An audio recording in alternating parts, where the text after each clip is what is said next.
Hey, I'm Matthew Buzzy here with the Asus VivoBook S15, a 15-inch all-around sort of everyday use laptop, and at the price of $699, it's a really good value for what you get. There's only one configuration. You get a Core i5 10th Gen Intel processor, 8GB of RAM, and a 512GB SSD, but that's pretty comparable with systems that cost hundreds of dollars more.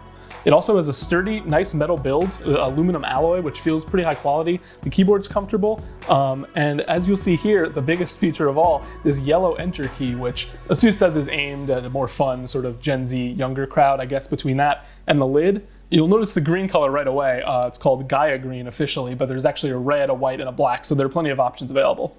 Despite the all-metal build and its 15-inch size, it weighs just under 4 pounds, which is pretty good for a 15-inch laptop. Again, it feels quality, which is nice and not something you usually get at this low of a price point. Rounding out the physical build are 2 USB ports on this side, a micro SD card slot, another USB-A port on this side, and a USB-C port as well as an HDMI connection on this flank, so you're pretty covered for ports. The screen, as you can see, is a very thin bezel display, which looks really nice and modern. It keeps the footprint small, which allows them to keep this relatively compact despite the 15-inch size. So that's a good bonus. The screen itself is fairly standard. It's 1080p Full HD. There's no touch option available. And again, this is the only SKU for this laptop. Those are the only component options available. It's that same screen, the same build. Other than the colors, you get the same components and the storage that I mentioned. That processor does get pretty good performance. Again, kind of stacking up roughly comparable to machines that were more expensive. These are Intel's latest 10th gen processors, so they're pretty efficient, even though it's a U-series chip, which is lower on the power end of the family. The lower power draw chip and the Full HD display add up to a pretty good battery life. It lasted for 15 hours and 45 minutes on a rundown test, which was ahead of most of the competition we tested it against, and a little bit more comparable to some of the smaller, thin, ultra portables that last a really long time. So props to this once again.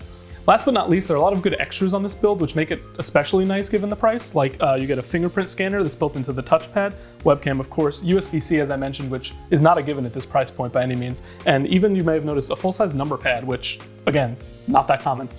So ultimately, the sleek and stylish VivoBook is kind of for anybody who wants to replace a desktop or just have a general use laptop for every day and doesn't want to break the bank.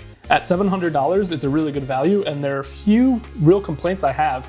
The only real thing is that it's only the one configuration, so you're locked in.